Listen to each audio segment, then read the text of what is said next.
السلام عليكم اخوان اخوات زوار متابعي قناه بالفاسبور، مرحبا بكم في فيديو جديد. نتمنى تكونوا بخير وعلى خير وفي احسن الاحوال. في كما عودتكم قناه بالفاسبور التي تقدم لكم المعلومه والمعلومه الصحيحه وكذلك الحصريه. في هذا الفيديو غادي نطرقوا الموضوع ديال تنظيم كاس افريقيا 2025، ومستجدات اللي هي خطيره التي تقوم بها الجزائر. بعد تأكد هزيمة الجزائر على يد المغرب و في ملف تنظيم كأس إفريقيا 2025، فبدأت الكواليس والحرب من كل النواحي للجزائر على الكاف لكي تفوز بتنظيم كأس إفريقيا. فالجزائر قامت بالتواطؤ مع فرنسا في شخص المحتضن الرسمي للكاف الذي هو توتال إنرجي، لكي تقوم بالضغط عليه لكي تعطي شرف تنظيم كأس إفريقيا للجزائر عوض المغرب، لأن المغرب فاز فوزا ساحقا. وهذا ما يلاحظه الجميع بأن المغرب لديه ملف قوي وقوي جدا. حتى الملاعب التي وضع ران إشارة الكاف في تنظيم كأس إفريقيا فهي لا تقارن ب ما قامت به أو ما يوجد في ملف الجزائر لكي تنظم كأس إفريقيا. فالكثير أو الجزائريون يتكلمون عن المغرب بأنه يقوم بالكولسة. فمن يقوم هنا بالكولسة؟ الجزائر تريد أخذ أي شيء يريده المغرب أو يود تنظيمه. فالجزائر يجب أن تقوم بالعرقلة، ليس إلا رغم أنهم قاموا بتنظيم كأس إفريقيا للمحليين اللي هو الشان وما أبرزه من فضائح وخطابات وقذف والسب للجمهور المغربي. كذلك نظمت البطولة العربية للفتيان.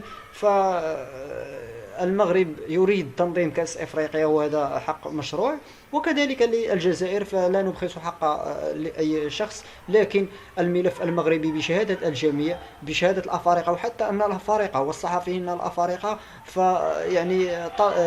سبق وأن قمت بوضع فيديو رهن إشاراتكم يمكنكم أن ترجعوا وتشاهدوا. فنسبة مهمة وكبيرة جدا وساحقة من الصحفيين الأفارقة بشتى الأجناس يريدون تنظيم كأس إفريقيا 2025 بالمغرب وليس بالجزائر. ومن يريد أن يتحقق من هذه المعلومة فهناك الإنترنت والمواقع، يمكنكم أن تتفضلوا بالبحث في هذا الموضوع.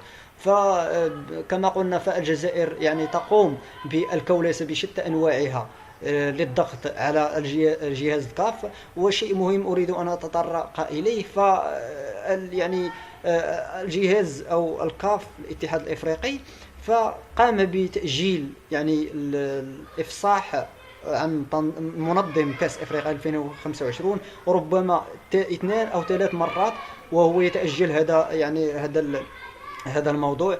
هنا يتبين شيء واحد، فهناك أيدي خفية، كواليس، هناك ضغوطات أو ربما حتى رشاوي لكي تقوم الكاف إعطاء تنظيم كأس إفريقيا للجزائر وليس المغرب. فعندما تبين أن المغرب هو من سيأخذ كأس إفريقيا، وحتى الجزائريون عندما استشعروا أنه المغرب فاز عليهم في تنظيم كأس إفريقيا 2025 قاموا أو يقومون بعدة ممارسات لا أخلاقية، منها كولسة، منها ضغوطات، منها تواطؤ. فالجزائر قامت بالتواطؤ مع فرنسا في شخص، لأن المحتضن الرسمي اللي هو توتال إنرجي فهو فرنسي، شركة فرنسية. فبالتالي يريدون الضغط على المحتضن، أو المحتضن الرسمي يريد الضغط على جهاز الاتحاد الافريقي، لان الاخير يقدم مبالغ مهمه لكي يضخها في خزينة جهاز الاتحاد الافريقي لينعش او سيولته المادية. فبالتالي يقومون بالضغط على الكاف لكي يقرروا بتنظيم او اعطاء الجزائر أو لتنظيمها كأس إفريقيا للأمم 2025. إذا أحبتي في الله، هذا كان كل ما لدينا، حبيت نقربكم من هذه المعلومة حتى باش تبقوا في الصورة ومتابعين القناة كذلك. فما تبخلوش علينا أحبتي في الله بالاشتراك في القناة، وكذلك تفعيل الجرس وزر لايك إخواني أخواتي، وما تنسوش تبارطاجيو يعني الفيديو مع يعني أحبابكم وأصحابكم. السلام عليكم.